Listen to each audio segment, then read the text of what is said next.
Morning dear students and respected parents. तो आज हम हिंदी का चैप्टर नंबर 7 करेंगे, जो कि है क्यों क्यों छोरी। ठीक है, इसे लिखा है महाश्वेता देवी ने।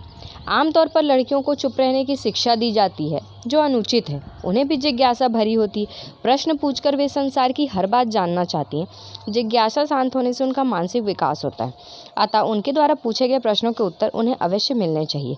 इस पाठ में एक आदिवासी लड़की की कहानी है, जो बात बात में प्रश्न पूछती रहती है और लेखिका उसके प्रश्नों का उत्तर देती थी। ये स्टोरी में बताया जा रहा है कि हम लड़कियों को हमेशा बोला जाता है चुप रहा करो, ज़्यादा बात मत किया करो, शालीनता पूर्वक रहा करो। लेकिन लड़कियों के मन में भी जिज्ञासा होती है कि हम भी कुछ पूछें, ये ऐसा क्यों है, वो ऐसा क्यों है। आप सब पूछते होंगे, मैं भी पूछती थी, पूछती हूँ अपने पेरेंट्स से, टीचर से, एल्डर्स से। ठीक है, तो उसी के बारे में स्टोरी है।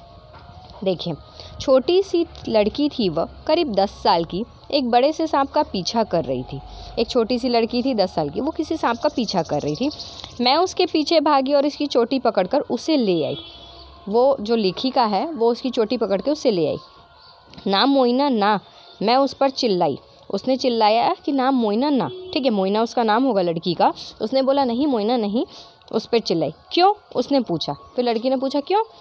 वो कोई धामन वामन नहीं है, नाग है नाग, मैंने उससे कहा। ये लेखिका है, उसने बोला कि ये कोई ऐरा गहरा जानवर नहीं है, ये कोई छोटा मोटा जानवर नहीं, सांप है, नाग है। तो नाग को क्यों नहीं पकड़ूं? लड़की ने बोला तो नाग सांप को क्यों ना पकड़ूं? क्यों पकड़ो? मैंने कुछ नाराजगी से साथ पूछा। तो लेखिका ने कहा तो क्यों पकड़ोगी? पता है हम सांप खाते हैं, मुंडी काट दो, चमड़ा बेच दो, मांस पकाड़ कर खा लो। उसने बड़े भोलेपन से उत्तर दिया। ठीक है, अब कई लोग होते हैं, तो उसने बोला हम लोग सांप खाते हैं, उसकी मुंडी काट देते हैं, फिर चमड़ा निकाल के बेच देते हैं और मांस को पकाड़ कर खा लेते हैं। नहीं, इसे नहीं, मैंने उसे समझाते हुए कहा तुम्हें ऐसा नहीं करना। लेखिका ने कहा ठीक है, तुम सांप खाते हो, लेकिन इस सांप को नहीं खाना है। हाँ हाँ करूँगी। ठीक है, हाँ हाँ करूँगी, उसने हठपूर्वक कहा। ठीक है, उसने कहा ठीक है, मतलब गुस्से में बोला ठीक है। पर क्यों ऐसे करोगी? मैंने उसे सबर सेवा समिति के दफ्तर तक ले आई। उसकी माँ खीरी वहाँ एक टोकरी बुन रही थी। ठीक है, वो उसे दफ्तर तक ले आई जहाँ वो काम करती थी लेखिका, और उसकी माँ वहाँ टोकरी बुन रही थी। चलो थोड़ा आराम कर लो, मैंने कहा। मतलब जो लेखिका है, उसने बच्ची से कहा थोड़ा आराम कर लो। क्यों? उसने फिर कहा। उसने फिर क्वेश्चन पूछा क्यों? क्यों नहीं? थकी नहीं हो क्या? मैंने पूछा। उसने कहा क्यों नहीं आराम करोगी, तुम थक नहीं गई हो क्या? मोइना ने नकारते हुए सिर हिलाते हुए कहा बाबू की बकरियां कौन घर लाएगा, और लकड़ी लाना, पानी लाना, चिड़िया पकड़ने का फंदा लगाना सब कौन करेगा? उसने नकारते हुए बोला कि नहीं, मुझे आराम नहीं करना है। क्यों? बाबू बकरियां लेके गए हैं, उनको घर कौन लेके आएगा, लकड़ी लाना है, पानी लाना है, चिड़िया पकड़ने का जाल रखना है, सब कौन करेगा अगर मैं आराम करूँगी तो? उसके इन प्रश्नों को सुनकर मैं कुछ सोचने लगी। खीरी ने उससे कहा बाबू ने जो चावल भेजा है उसके लिए उन्हें धन्यवाद देना ना भूलना। फिर उसकी माँ जो खीरी है, उसने कहा कि बाबू ने तुम्हारे लिए जो चावल भेजा है उसके लिए उन्हें धन्यवाद करना है। क्यों? क्यों दूँ उसे धन्यवाद? उसकी गौशाला धोती हूँ, हज़ारों काम करती हूँ उसके लिए, कभी धन्यवाद देता है मुझे? मैं क्यों उसे धन्यवाद दूँ? अब लड़की थोड़ी क्वेश्चनेबल थी, यानी हर चीज़ में क्वेश्चन करना, इंक्वायरी करना। ठीक है, तो उसने कहा क्यों दूँ धन्यवाद, मैं भी तो उसके इतने सारे काम करती हूँ, वो मुझे धन्यवाद देते हैं क्या? मोइना अपने काम पर भाग गई। खीरी सिर हिलाते रह गई। फिर मुझसे बोली ऐसी लड़की नहीं देखी कभी, बस क्यों क्यों की रट लगाए रहती। गाँव के पोस्ट मास्टर ने तो इसका नाम ही क्यों क्यों छोरी रख दिया है। फिर खीरी जो उसकी माँ थी, उसने बोला लेखिका को कि मैं तो इस लड़की से बहुत परेशान हूँ, हर चीज़ में क्यों क्यों करती है, और इतना क्यों क्यों करती है कि गांव के लोगों ने, गांव के पोस्ट मास्टर ने भी इसका नाम क्यों क्यों छोरी रख दिया है। मोइना मुझे तो अच्छी लगती है, मैंने खीरी से कहा। फिर लेखिका ने बोला मोइना मुझे तो बहुत अच्छी लगती है, इतनी ज़िद्दी है कि एक बात पकड़ ले तो उससे हटती नहीं। खीरी ने कहा। मोइना आदिवासी लड़की थी, सबर जाति की। मोइना जो थी वो आदिवासी लड़की, सबर जाति की, आदिवासी जन की होती है। ठीक है, सबर लोग गरीब और भूमिहीन थे, पर सबर कभी शिकायत करते सुनाई नहीं देते। सिर्फ मोहिना ही थी जो सवाल पर सवाल करती थी।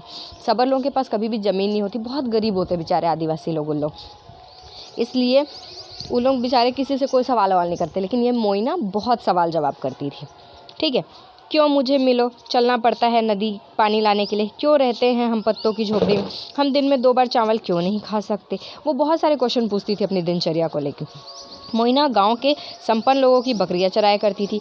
ना तो वह अपने को दीनहीन समझती थी, ना ही मालिकों का एहसान मानती थी। वह अपना काम करती, काम खत्म होने पर घर जाती और बुदबुदाती रहती, क्यों उनका बचा खुचा खाऊं मैं तो बढ़िया खाना खाऊंगी।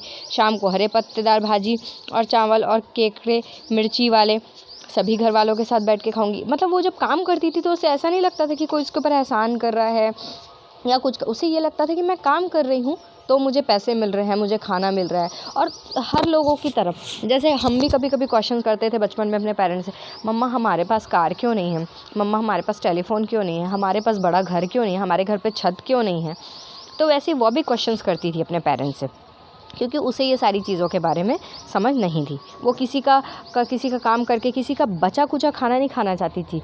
ठीक है। वैसे सबर अपनी लड़कियों को आमतौर पर काम पर नहीं भेजते, पर मोइना की माँ खीरी एक पाँव से लंगड़ी थी। वह ज़्यादा चल फिर नहीं सकती थी। उसके पिता काम की तलाश में दूर जमशेदपुर गए थे और उसका भाई गोरो जलाऊ लकड़ी लेने जंगल जाता था। सो मोइना को भी काम करना पड़ता था। अब उसके पिता बाहर गए हुए थे जमशेदपुर दूसरी जगह काम करने, उसका भाई भी ऑलरेडी काम करता था, माँ लंगड़ी थी, काम नहीं कर पाती थी, इसलिए मोइना को काम करना पड़ता था। तो आई होप इतनी स्टोरी आपको समझ में आई होगी। बाकी स्टोरी हम नेक्स्ट क्लास में करेंगे। Okay, thank you.